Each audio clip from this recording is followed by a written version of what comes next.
नमस्कार प्यारे दोस्तों, आज हम एक बार फिर आपके सामने हाजिर हुए हैं संविधान की बातों को लेकर। हमारी बात चल रही थी केंद्र सरकार पर। केंद्र सरकार कंप्लीट हुई। आज हम राज्य सरकार पर बात करेंगे। राज्य सरकार के बारे में भारतीय संविधान में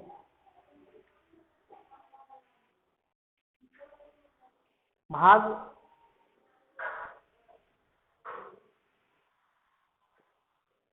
5 में उल्लेख है। भाग 5 में राज्य सरकारों के बारे में बताया गया है। भाग 5 में राज्य सरकार के संदर्भ में अनुच्छेद 168 है। 168 कहता है कि भारतीय संविधान का 168वां अनुच्छेद कहता है कि प्रत्येक राज्य के लिए एक विधानमंडल होगा। विधानमंडल, प्रत्येक राज्य के लिए विधानमंडल होगा। विधानमंडल की स्थिति वही होगी जो केंद्र में संसद की होती है। केंद्र में जो संसद की स्थिति होती है वही राज्य में विधानमंडल की स्थिति होती है। विधानमंडल का गठन, विधानमंडल का गठन 3 अंगों से मिलकर होता है। पहला है विधानसभा, दूसरा है विधान परिषद, तीसरा है राज्यपाल।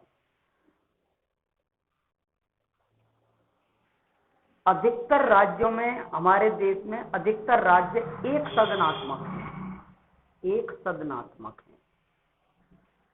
अधिकतर जो राज्य हैं वो हमारे एक सदनात्मक हैं। 7 ऐसे राज्य हैं जहां विधान परिषद है, अर्थात द्विसदनात्मक है।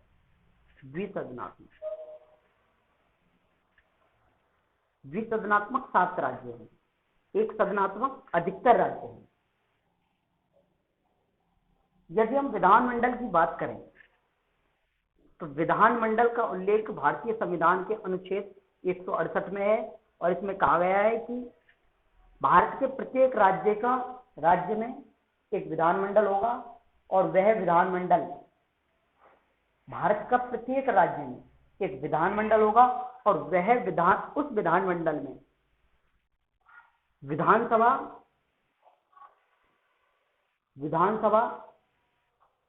तथा विधान परिषद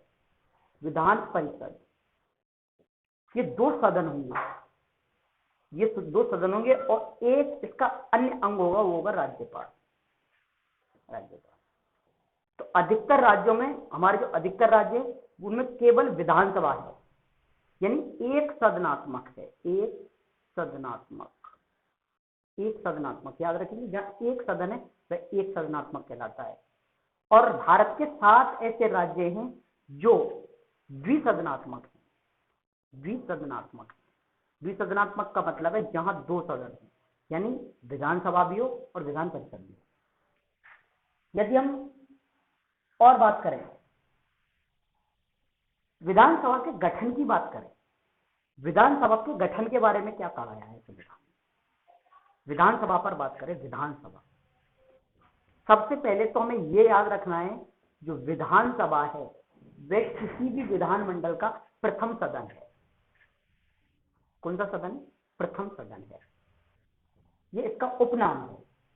विधानसभा विधानमंडल का एक अंग है। विधानसभा विधानमंडल का एक अंग है और विधानसभा विधानमंडल का प्रथम सदन कहलाता है। विधानसभा लोकप्रिय सदन कहलाता है। लोकप्रिय सदन, देखो लोकप्रिय सदन क्यों कहलाता है? लोकप्रिय सदन इसलिए कहलाता है कि जो विधानसभा के सदस्य हैं, इन सदस्यों का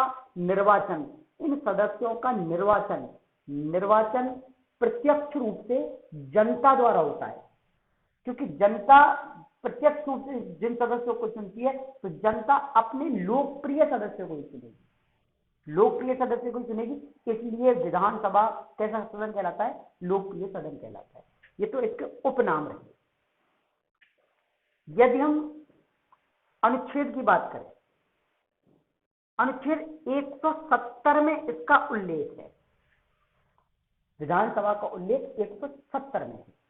तो 170 में क्या लिखा हुआ है, ये बात हमें याद रखनी है।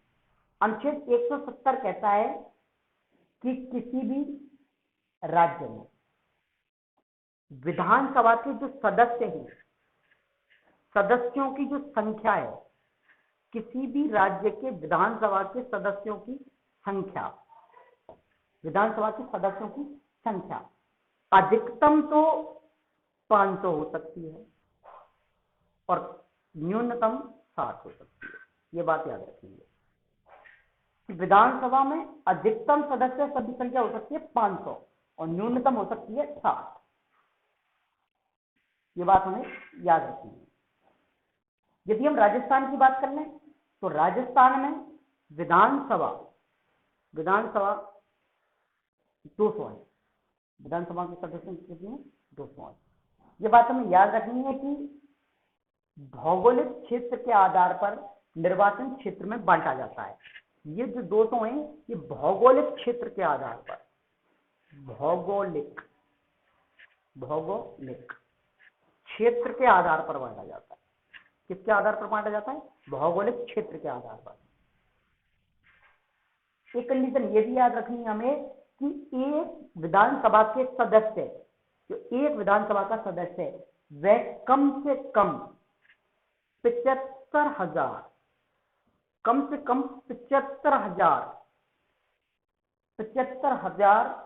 जनसंख्या का प्रतिनिधि होता है। इतने 75,000 जनसंख्या का प्रतिनिधि होना चाहिए। एक विधानसभा का जो सदस्य है, एक विधानसभा क्षेत्र है, उस क्षेत्र में कम से कम 75,000 जनसंख्या रहनी अनिवार्य है। अर्थात एक विधानसभा का सदस्य 75,000 जनसंख्या का प्रतिनिधित्व करता है। कहां? विधानमंडल में। ये रही विधानसभा के सदस्य की संख्या के बारे में। राजस्थान की बात करें तो राजस्थान में तुम्हें याद है, राजस्थान में कितनी विधानसभा क्षेत्रों की संख्या कितनी है? 200। यदि हम विधानसभा की और बात करें, तो विधानसभा का अगला जो टॉपिक है, अगला जो पॉइंट है वो है आरक्षण। क्या है? आरक्षण। देखो, आरक्षण के संदर्भ में विधानसभा में एससी और एसटी के लिए विशेष प्रावधान किया गया है विधानसभा क्षेत्रों में। इसमें जो प्रावधान किया गया है, यह जनवरी 2030 तक 10 वर्ष के लिए और बढ़ा दिया गया है।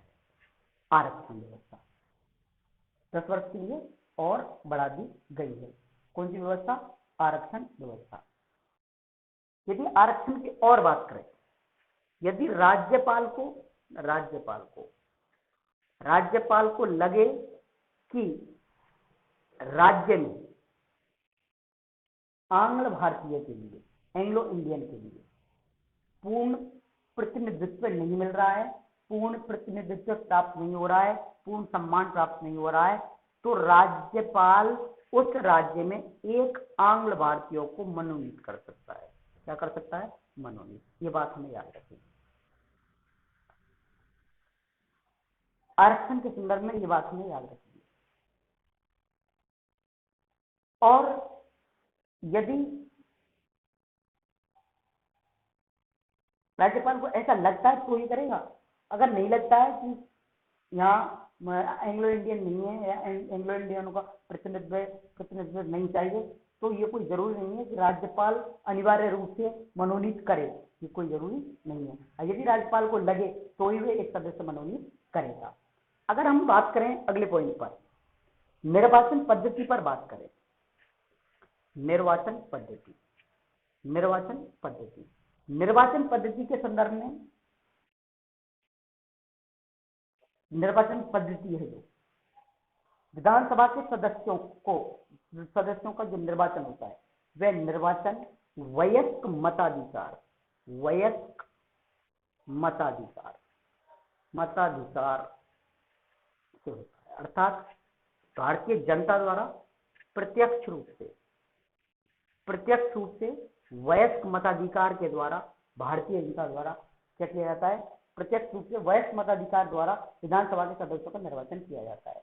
एंग्लो इंडियनों को छोड़कर, ये बात याद रखिए, एंग्लो इंडियन जो है जो राज्यपाल द्वारा मनोनीत किया गया है, उसको छोड़कर जो विधानसभा के अन्य सदस्य हैं उन सभी सदस्यों का प्रत्यक्ष रूप से वयस्क मताधिकार द्वारा भारतीय जनता द्वारा निर्वाचन किया जाता है। यदि हम और बात करें, निर्वाचन पद्धति की बात हो गई, विधानसभा के सदस्यों की योग्यता की बात करें, योग्यता के संदर्भ में बात करें तो सबसे पहले तो वह भारत का नागरिक हो।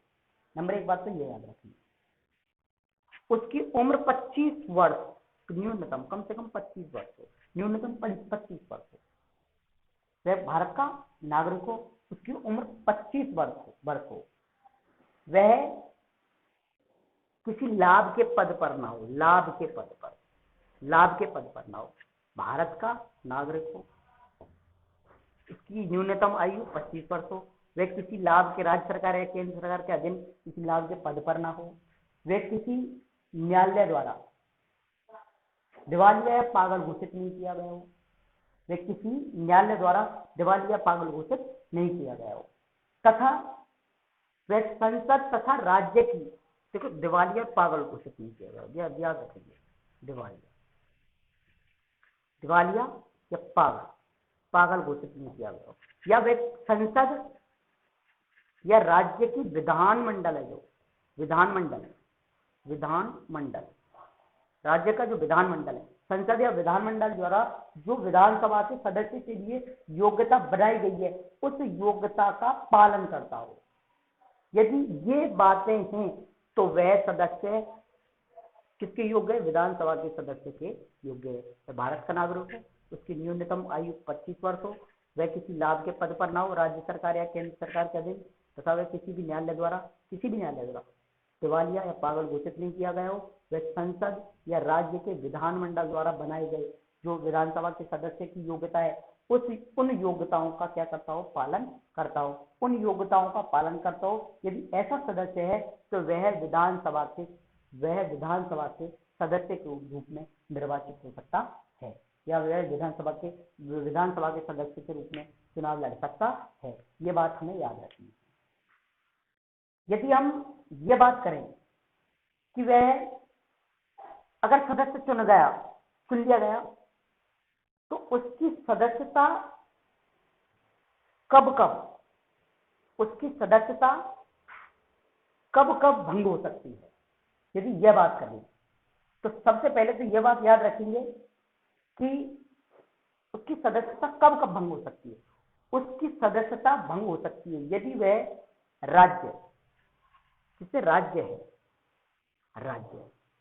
राज्य की जो विधानमंडल है, विधानमंडल के दोनों सदनों का सदस्य है, दोनों सदनों का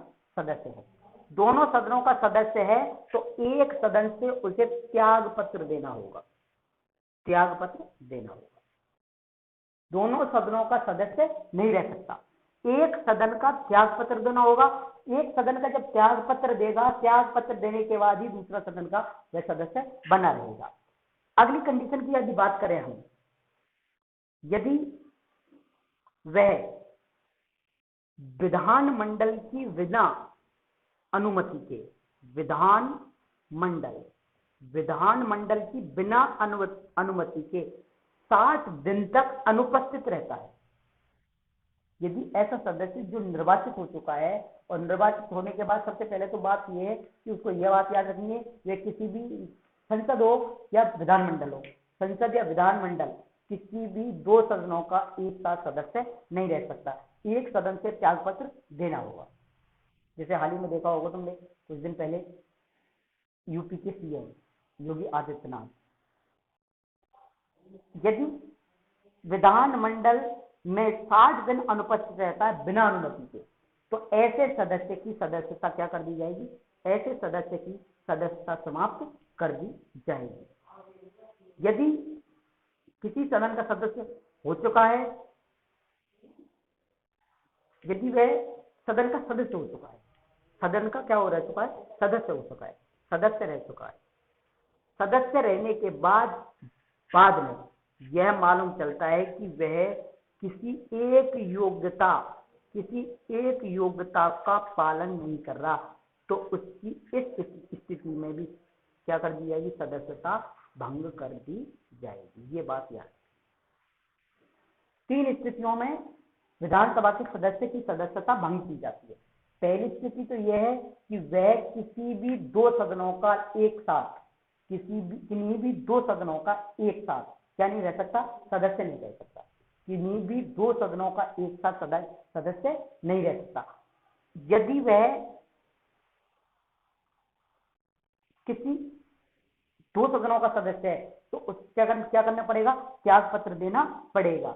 यदि वह सदन की बिना अनुमति के लगातार 60 दिन तक एब्सेंट रहता है, अनुपस्थित रहता है, लगातार 60 दिन तक अनुपस्थित रहता है, तो अनुपस्थित रहने के बाद उसकी 60 दिन के बाद सदस्यता क्या कर दी जाएगी, सदस्यता क्या भंग कर दी जाएगी। यदि ऐसा सदस्य है जो सदस्य तो चुन लिया गया, निर्वाचित हो गया, लेकिन बाद में वह किसी एक योग्यता का पालन नहीं कर रहा है, किसी एक योग्यता को फॉलो नहीं कर रहा है, तो उसकी इस स्थिति में भी सदस्यता भंग की जा सकती है। ये बातें हमें याद रखनी है। आगे हम यदि बात करें तो हमें अब अगला पॉइंट बात करनी है कार्यकाल पर। देखो, कार्यकाल, विधानसभा का जो कार्यकाल है, सामान्यतः इनका कार्यकाल होता है 5 वर्ष, सामान्यतः इनका कार्यकाल होता है 5 वर्ष, लेकिन राज्यपाल इनके समय से पूर्व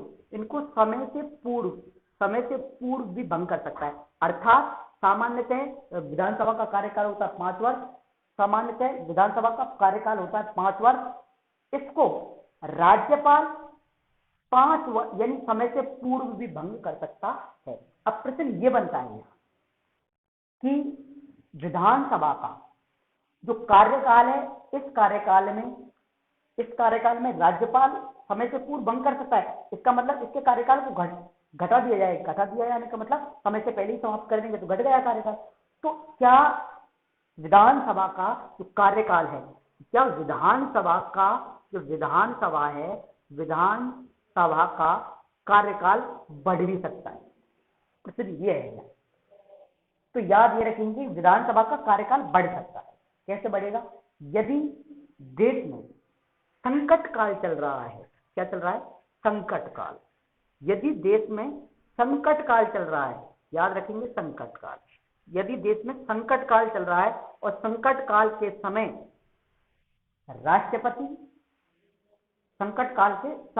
राष्ट्रपति विधानसभा के कार्यकाल में एक बार में 1 वर्ष का इजाफा कर सकता है। यानी एक बार में 1 वर्ष के लिए बढ़ा सकता है। यदि संकट काल समाप्त हो गया, तो संकट काल जैसे समाप्त हुआ तो संकट काल के समाप्ति के 6 माह बाद 6 माह तक लागू रहेगा। ध्यान रखेंगे, 6 माह तक ही लागू रहेगा।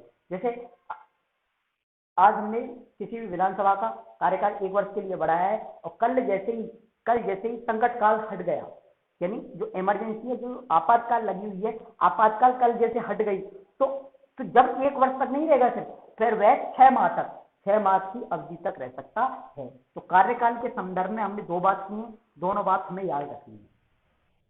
पहली बात है कि कार्यकाल सामान्यतः विधानसभा का जो कार्यकाल होता है वह सामान्यतः 5 वर्ष का होता है। कार्यकाल विधानसभा का सामान्यतः कितने वर्ष का होता है? 5 वर्ष का होता है। और यदि आपातकाल स्थिति चल रही है तो किसी भी विधानसभा के कार्यकाल में राष्ट्रपति 1 वर्ष के लिए बढ़ा सकता है। किसी भी विधानसभा के कार्यकाल को राष्ट्रपति 1 वर्ष के लिए बढ़ा सकता है, 1 वर्ष के लिए बढ़ा सकता है। यदि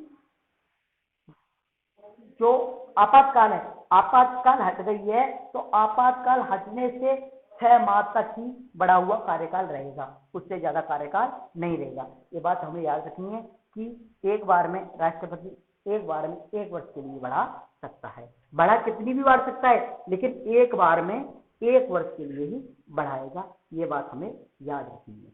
यदि हम और बात करें, अगला पॉइंट है पदाधिकारी। पदाधिकारी पदाधिकारी होते हैं 2, ये बात याद रखिए। पदाधिकारी कितने होते हैं? 2 पदाधिकारी होते हैं। पदाधिकारी होते हैं 2। एक होता है अध्यक्ष, एक होता है अध्यक्ष और एक होता है उपाध्यक्ष। दूसरा कौन होता है? उपाध्यक्ष। उपाध्यक्ष हमें ये बात याद रखनी है, अध्यक्ष का निर्वाचन विधानसभा के सदस्यों में से ही किया जाता है। विधानसभा पर बात कर रहे हैं, राज्य सरकार पर बात कर रहे हैं, भूलना नहीं है बिल्कुल भी। विधानसभा राज्य सरकार में आती है, लोकसभा केंद्र सरकार में आती है, या जो संघ सरकार होती है संघ सरकार में आती है। तो विधानसभा पर बात कर रहे हैं और विधानसभा के पदाधिकारियों पर बात कर रहे हैं। विधानसभा के पदाधिकारियों पर बात कर रहे हैं। विधानसभा के जो पदाधिकारी हैं, पदाधिकारी होते हैं 2, और 2 पदाधिकारी कौन से हैं? एक तो होता है अध्यक्ष और एक होता है उपाध्यक्ष। अध्यक्ष का मतलब है स्पीकर और उपाध्यक्ष का मतलब है डिप्टी स्पीकर। एक अध्यक्ष होता है, एक उपाध्यक्ष होता है। अध्यक्ष का निर्वाचन होता है। अध्यक्ष का क्या होता है? निर्वाचन। अध्यक्ष का निर्वाचन विधानसभा के सदस्यों में से ही होता है। अध्यक्ष का निर्वाचन विधानसभा के सदस्यों में होता है और उपाध्यक्ष का निर्वाचन भी विधानसभा के यही सदस्यों में से होता है। ये बात हमें याद रखनी है। अब अध्यक्ष का निर्वाचन तो हम पता है, लेकिन यदि अध्यक्ष को हटाना है तो हटाने के लिए सामान्यतः विधानसभा में ही एक प्रस्ताव लाया जाएगा। प्रस्ताव के जरिए अध्यक्ष को हटाया जा सकता है, लेकिन ये प्रस्ताव लाने के लिए 14 दिन पूर्व सूचित करना होगा। किसको? अध्यक्ष को या उपाध्यक्ष को। इन दोनों में से कोई भी हटाना है तो इन दोनों में से यदि किसी को हटाना है तो 14 दिन पूर्व इन दोनों को क्या करना है? इन दोनों को हमें सूचित करना है। इन दोनों को सूचित करना है कि हम तुमको हटाने के लिए प्रस्ताव ला रहे हैं। 14 दिन पूर्व सूचित करना है। उसके बाद अध्यक्ष और उपाध्यक्ष को हटाया भी जा सकता है। ये बात हमें याद रखनी है। यदि हम अध्यक्ष के कार्यों की बात करें, यानी विधानसभा का जो अध्यक्ष है उस अध्यक्ष के कार्यों की बात करें, अध्यक्ष के कार्यों की बात करें तो अध्यक्ष के कार्य एक तो है विधानसभा की जो कार्यवाही है उन कार्यवाहियों की अध्यक्षता करना। विधानसभा की जो कार्यवाही चल रही है, जो बैठक चल रही है, उन बैठक की क्या करना? अध्यक्षता करना। बैठकों की जो बैठक है, बैठकों की क्या करना? अध्यक्षता करना। बैठकों की अध्यक्षता करना तथा कार्यवाही का संचालन करना। ये बात हमें याद रखनी है। संचालन करना, कार्यवाही का क्या करना? संचालन करना। ये बात याद रखिए। जो अध्यक्ष है विधानसभा के अध्यक्ष पहला कार्य है कि विधानसभा के अध्यक्ष का पहला कार्य है कि वह बैठकों की अध्यक्षता करेगा तथा जो कार्रवाई हो रही है उस कार्रवाई का संचालन कौन करेगा? विधानसभा का अध्यक्ष करेगा। सदन में शांति व्यवस्था बनाए रखना। शांति व्यवस्था जो सदन चल रहा है उस सदन में क्या करना? शांति बनाए रखना, शांति व्यवस्था बनाए रखना। किसका काम है? अध्यक्ष का काम है। अध्यक्ष का काम है कि सदन में शांति व्यवस्था बनाए रखना। यदि सदन में किसी को भाषण देना है तो सदन में भाषण देना है, ये बात याद रखेंगे। सदन में भाषण देना है तो भाषण देते समय विधानसभा अध्यक्ष से आज्ञा लेकर ही क्या देगा? भाषण देगा। तो अध्यक्ष की जो मुख्य कार्य है, मुख्यतः उसका कार्य है बैठकों की अध्यक्षता करना, जो कार्यवाही चल रही है उस कार्यवाही का संचालन करना, सदन में शांति व्यवस्थाएं बनाए रखना, और भाषण, यदि कोई सदस्य भाषण देना चाह रहा है, यदि कोई सदस्य भाषण देगा तो किसकी आज्ञा लेगा? पहले विधानसभा के अध्यक्ष की आज्ञा लेगा। एक और कार्य है इसका, जो धन विधेयक है, धन विधेयक है, धन विधेयक का निर्णय, धन विधेयक का निर्णय, धन विधेयक का निर्णय विधानसभा का अध्यक्ष करेगा कि कौन सा विधेयक धन विधेयक है या कौन सा विधेयक धन विधेयक नहीं है।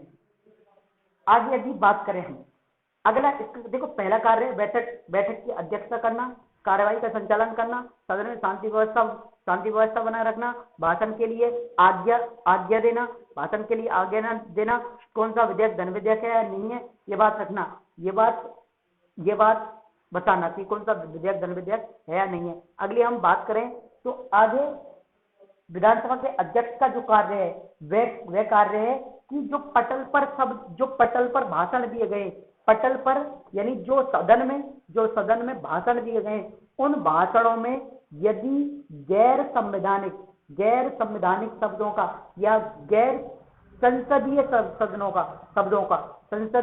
शब्दों का यदि गैर संसदीय शब्दों का प्रयोग किया गया है तो विधानसभा का अध्यक्ष यह बताएगा कि ये शब्द गैर संसदीय शब्द हैं, इन शब्दों को रिकॉर्ड से निकाल दिया जाए।